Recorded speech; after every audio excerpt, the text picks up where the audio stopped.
everybody. So today we're going to do the sun signs of Gemini, Libra, and Aquarius.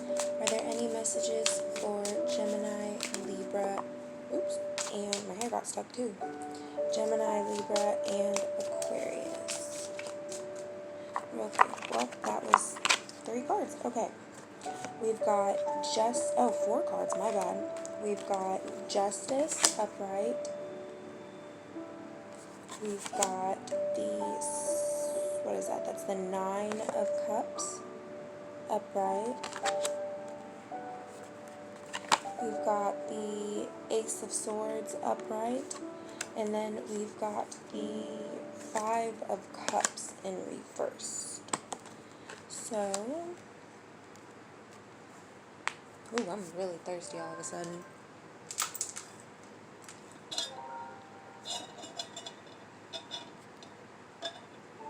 Well, it didn't pause, apparently.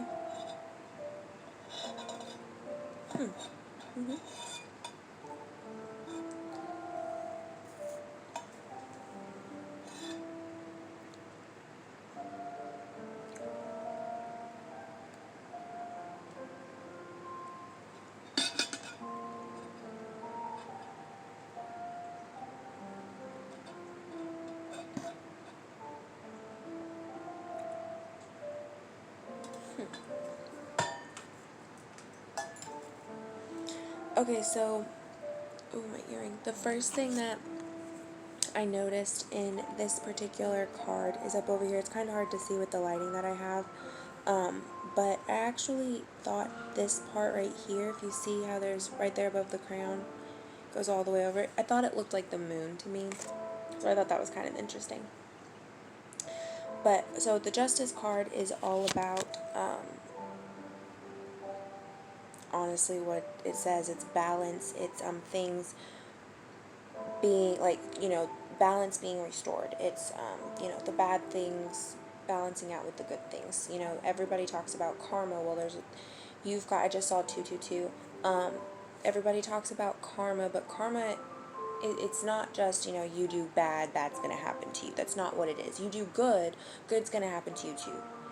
But also with that, for the amount of good that you do, you're always going to sort of in the back of your head have to keep in mind that sometimes there's going to be people that are just as, but I don't want to say bad, but are just on the opposite of as what you are, if that makes sense. Am I making any sense? I feel like that didn't make sense at all. And then, like I said, we've got the 9 of Cups, which I kind of think it's kind of funny because I didn't think about this before, but I was looking at the lotus flower that's at the bottom in this cup on the left, but there's actually 2 keys in this one. One is laying this way and the other is laying up. So to me, that's saying that somebody in this position is, there's who, I feel like the cup in and of itself is couples, you know what I mean, like different people, different groups, and so there's something that's unbalanced. There's something that's not balanced. I don't know what other word to use other than that one. And then I saw the sunflowers. Sunflowers are amazing, and if you look, I was thinking the word longing, like the word like longing came into my head, because if you look, I'm gonna say he, but it could be a girl. I don't know, it's a crow, but they're on top of, like they're standing on all of these cups. They've got all of this stuff, but look at them. They're looking over here. They're looking at the sun. They're looking towards the, like, above. They're not looking and not paying attention to what's in front of them. And one thing that I've been paying attention to, and one thing that I've been, being drawn to a lot, and for some reason I've asked a lot of my friends this question, but I've asked them what kind of flower do they think that I am, and a few of them have said the right flower, some of them have not, and so the flower is a sunflower. I have always loved sunflowers and roses, particularly white roses or black roses, like really deep red black roses, or white roses, and then, like I said, the sunflowers. But sunflowers were probably like my favorite thing when I was little, and dandelions. I used to actually think that dandelions were just like tiny sunflowers. which they don't even look anything alike, but that's beside the point.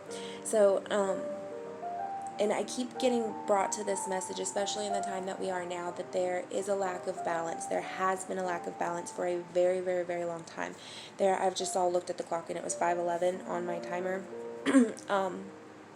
We have been at this time in our lives where, there's been a lot of us who have been raised who believe in things that are honestly horrible and evil, and some of us have been raised to believe in things that are nothing but pure and good, and I've noticed a lot of the kids, especially kids my sister's age, because she's 8 years younger than me, so they're from one extreme to another. There's really no in between, and I've noticed specifically with her and the kids that she goes to school with, because she goes to a Catholic school. She's a very, very, very smart child, but she has never felt like she's fit in there. She's had very, very little friends, and it wasn't. And I honestly, it would have been a lot worse. We moved when she was really young, so she got a chance to go to public schools, and she got a chance to actually, be on both ends of the spectrum. And not really public school. I mean, it kind of was, but it wasn't. I don't know how to explain it. My senior year, that's what I did too. But anyways, and a lot of the people in this world have been led to believe that there's only one way or another, that there's no in between, that there's no gray area, that there's no balance, there's no structure, there's no solid foundation for things to be built upon. And we're always looking up, we're always saying, well, why did God do this? Why does God do that? Why does, whatever this religious beliefs does this? Why do they do this? Well, one thing that my boyfriend, that I just thought about real quick, is that we were watching, what were we watching last night?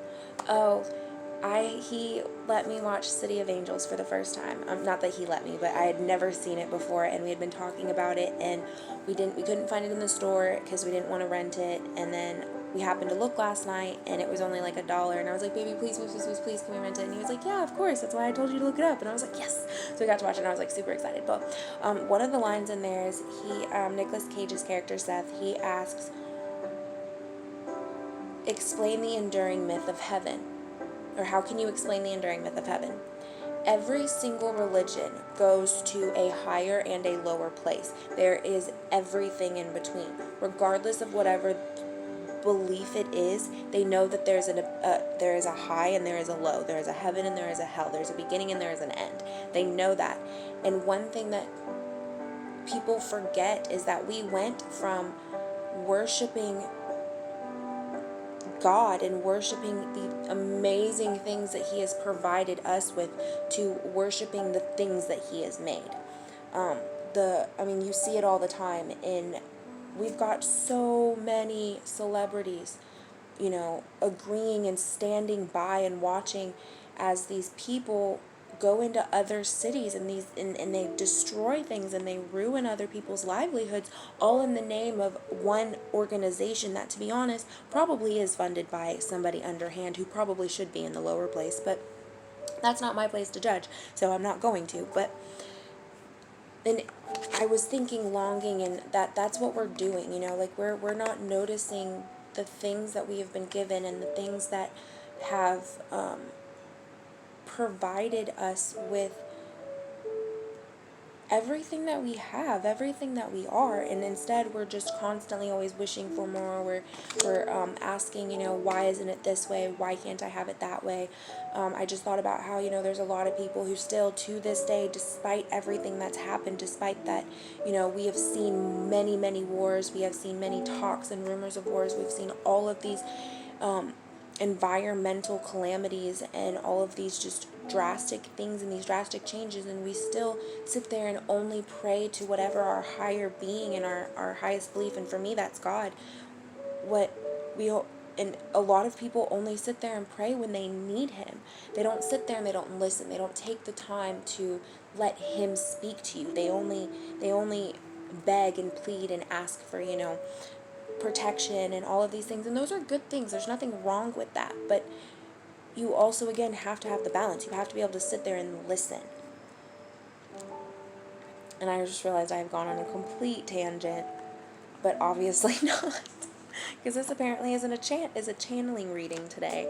And then we've got, like I said, there's the Ace of Swords. Now the Ace of Swords, and this is actually kind of funny because being as an air sign, you are swords. However, you have your cups, and I feel like maybe that was where you were lacking. And your cups are like your emotions, your deep, your unconscious feelings, your roots. Basically, it's how you release your emotions. It's how you deal with things. It's why you feel the way that you feel. And then swords would be like the action, the movement, the what is the word I'm thinking of? I don't know what the word is.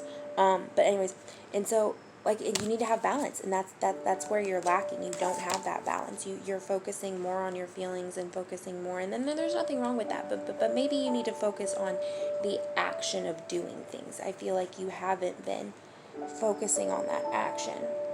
There's also a rose here, which I completely forgot about. But roses are beautiful. And then let's see, we've got the Five of Cups.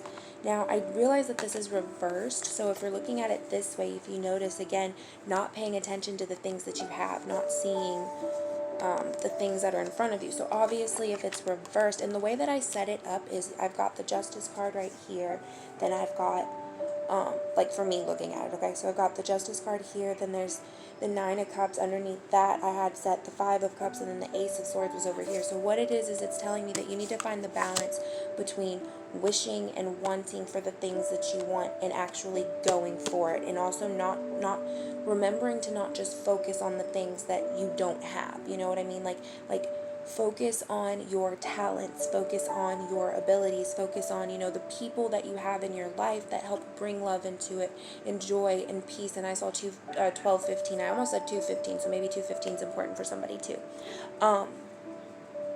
You can hear the baby kitties over there. They're trying to nurse.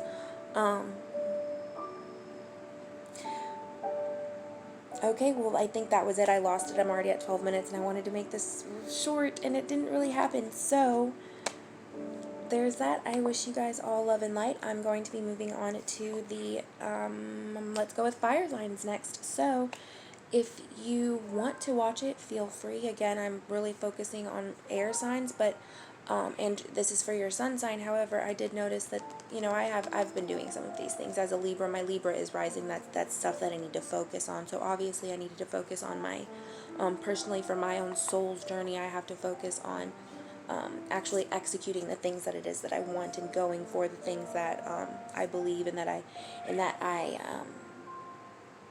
want in life. I looked down at my book for these cards, and I just saw the eye, and I've been thinking a lot about the evil eye. So maybe you guys need some protection in a few things. So I highly suggest, praying to whoever your higher being is, and focusing on, listening and figuring out what it is that your soul's journey is supposed to do, and actually executing plans to get yourself there, so you can have the abundance, and you can see and feel and be all that you are, and all that you are able and possible to be.